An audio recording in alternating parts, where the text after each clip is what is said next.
All right. Hello, ladies and gentlemen. I hope you have an amazing day so far. My name is Nathan Im. I am the industry engagement intern here on the MoCo CAP program with Workforce Montgomery. And today we're going to conduct a Meet a Pro interview. And with me, I have Tetsuya Nomura, which is a BI or business intelligence analyst from Amazon Web Services. Thank you for joining us, Tetsuya.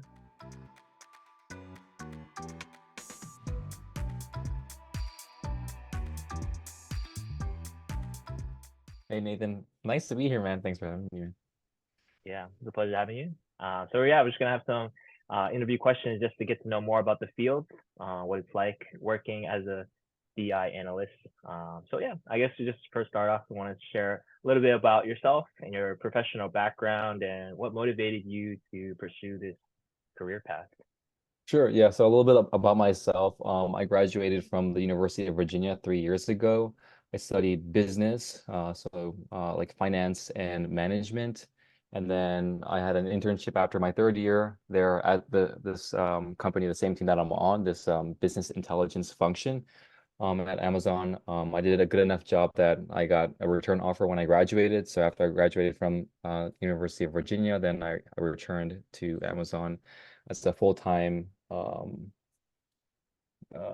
yeah, employee, so to say. The work that I do as part of the team um, consists of doing business reporting within the org. So basically, what any business intelligence team does is they take all the data that's within the org that the business it has, and then they organize it so that the leaders within the business can understand how the business is running. So I guess a good example of that is within AWS, like there's a bunch of different organizations within AWS. The organization within AWS that I work for is a consulting org called Professional Services. So we have a lot of data on our consulting customers. So for example, there are a lot of customers out in the world like Netflix or NFL that want to get on the cloud, but they might not necessarily know like exactly what products on the cloud that they need or how to get on the cloud. And so they'll hire consulting services like cloud, it's like tech consulting. So they'll hire these companies to help them onboard to the cloud, and that's part of what our org within Amazon does. And then we have all this data about our customers, what they're buying, how much money it costs, and stuff like that. But then so we have all this data, but the leaders can't like dig into themselves. So we'll like analysts or engineers within this business intelligence team, they'll go through all that data and then make it very pretty. And then the end product will be something like visualizations. So dashboards, what we call them. And they'll be like very easy to understand like visuals and charts and graphics that show like important metrics and numbers so that when business leaders look at it, they're like, oh, this is how we're doing in the business. Um, yeah. Wow, thanks for sharing that. Yeah, that seems like a lot of kind of responsibilities or things that you have to include in your position. But I think very valuable for a lot of businesses that want to kind of innovate their platform. So that's awesome. I guess like leading off of that, in terms of being like a BI analyst, what do you feel like are the most important qualities for success in like your field of study, or just like what you want to do in your Yeah. career? So I think one of the important things is as an engineer, you have to kind of like what we call like dive deep. Whether it's in the data or like how to process the information, you have to have an ability to dive deep. So you have to be very um inquisitive and have like um very proactive. I guess this is not specific to this job in particular, but that's something that definitely helps. Like for example, when you like there are various data sources that you might need to understand or connect with to get the data that you want. Maybe you don't have those data sources, or maybe you don't understand how those new data sources connect to your existing data sources. So you have to kind of dive deep into see what the requirements are. You also have to understand um, like various customers. So within the org, there are various customers or various like business leaders and they might have different understanding of businesses, and you might have to deal with like a lot of ambiguity. And then that will be your responsibility to find out like what exactly you need in terms of what needs to be reported, who is important to, when to get the data, or when the data is needed by, etc. So I think having the ability to dive deep and be proactive is like super important. Mm, gotcha. Yeah, I think like you're mentioning like those kind of qualities translate to many other different fields. Yeah, for sure. And yeah, I'm glad that kind of had the time to be able to develop those skills during your time. Um, yeah, I guess thinking about you preparing to be a business analyst and even like learning on the job. As you mentioned a little bit that you had a business background while being in university. I was wondering if you had any other training that prepared you for your career, any like kind of if you had like professional development, Yeah. certifications that you had to do during your time. So I, that was like a very fortunate thing for me as well. Like when I started my role on this team, I didn't start as an analyst. I first started off as a program manager, which is a lot less of a technical role. So as a program manager, I dealt with like setting up processes for my team and across the team, kind of like dealing with communication. So it dealt a lot with like people and processes. But as an analyst or as an engineer within a business intelligence team, the role is a little bit different in the sense that you actually are dealing with the data itself. You're dealing with technical things, you're actually coding, and then you're building the dashboards. So as a program manager, I wasn't doing those things. I was kind of managing it from afar and seeing like, okay, what kind of requests are we getting, like in terms of like this person across the org wants this dashboard, or like on this other dashboard they want a new feature, or there's like a bug on this other dashboard, right? So like I'm processing the things, but I wasn't necessarily doing the work. And then so when I first started, I was in the program management role, but I had the opportunity to transfer into a more technical like analyst role.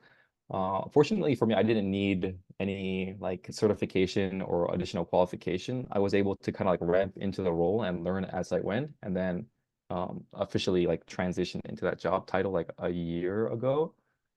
Um, but I think what does help is like, yeah, being having the certifications help. For example, our company like Amazon, they do like encourage employees to get certifications. There are a lot of AWS certifications. For example, the basic ones are like um, the solutions architect, where there's an even more basic one that just kind of helps you understand about the cloud. And then there are specific like specialty certifications that teach about analytics, machine learning, or security, etc. So those do help, but I would definitely say that hands-on experience within the context of what your team does is way more important than like any certification that you can get. Mm. Well, very valuable. Appreciate that. Yeah. I'm glad you had the opportunity to be able to translate. What was there like something that drew you to wanting to switch from being a program manager to more of the technical side, being a BI Yeah, analyst? yeah, there definitely was. I think for everybody, what you want in your career is going to be different. But what I saw was like as part of a business intelligence team where everybody had an understanding of the technical requirements and the technical workflow, um, like even if they weren't doing like building the dashboards or diving into the code, they kind of had an under like everybody on the team kind of knows like the general gist of it. But I had no like I didn't have that coming into the team. And especially on a BI team that required the technical experience, I felt very like left out. So yeah, I felt like it was better just to pursue like a more technical role, especially as part of a technical team. And then in terms of career, I think it works out as well. Some of the advice that I've gotten from my coworkers is, especially like early in your career, it probably doesn't hurt to invest more into like hard skills, the technical things, whether it's coding, or building dashboards and stuff. Obviously, like the softer skills, including like influence, even when you don't think that you have it, like influencing without authority or lead like a leadership position, those are important. Communication is important, right? But having hard skills, it never hurts. So with that, kind of, I wanted to transition into this as a stepping stone to build up my career. Mm. Yeah, glad you took advantage of that. Yeah, it's good to know. Um, yeah, I guess diving deep into like kind of the day-to-day process of being in your role. I just wanted to just see if there's like a significant project or something that you were working on that you found particularly challenging or rewarding during your time. Um, yeah, that's kind of tough. Something like I guess interesting or high, what we call like high scope. Um, so recently I've taken like ownership over this like project. It's called um we call it the scorecard. Um and basically in business reporting there are a bunch of like metrics, right? So every business has like things that they measure that they feel is very important. For example, if you look at Amazon.com, um, like what are some things that you think are like important for the business to track? Can you repeat that Yeah. question one more time? Um, uh, like imagine you're like a Amazon.com leader, Mm-hmm. and you want to track numbers that are like track things that are important to the business. Like what are a couple of things that you think are like important in terms of measuring the success of the business? Yeah, I think just sales numbers, quantity of sales, um, yeah, gross profit, all these things. Yeah, exactly right. So like the number of products that you sell, when you sell them, how much you gain from them, how much they cost, maybe the number of sellers on the platform, like all these things are like quite important and you would want them reported somewhere so that you can keep track of like how you're doing, right? And then use those to understand is the company growing, is it meeting its targets, etc. So in our scorecard, we have like 35 plus metrics that our company is like measuring. Um, and then we ultimately we display that in a dashboard. So like we have like weekly data, we have monthly data, we have quarterly data on all these metrics, and we have goals on all these metrics, right? So we have the goals number, so you can say like, oh, we had like 100 million in sales this month, and the goal was not 90 million, so we're above goal for that month, right? What was cool about this project is like it requires a lot of collaboration across engineers, and it's like a complex scope. So basically, across the 35 metrics, like I had a role in kind of facilitating who has to develop which metrics, by when, and how the metrics would be like developed as queries, we call it, like the technical code, like how is the code actually written for those queries? So those 35 plus like metrics are created by I think 15 or so engineers. And doing a lot of the project management for that was very interesting. And I thought it was like a good, I guess it's like a good example of work that is high scope, interesting, dealing with the ambiguity, is important to the business. Let me know if that makes sense. Yeah, I think I got the gist of it. Yeah, but I Yeah. think like definitely a lot of kind of like different components that you're kind of trying to Yeah, bring together to exactly. make it digestible for Amazon to really look at. And yeah, I think that's very valuable for the company to have. And that's awesome that you can really be a part of that. Yeah. Um, yeah, I just wanted to more let understand you as a person, as an individual, and how kind of you attribute to not just like you as a professional, but kind of more as a person. I just wanted to know like who is a role model that you look up to, and what's something that you admire about them. Um,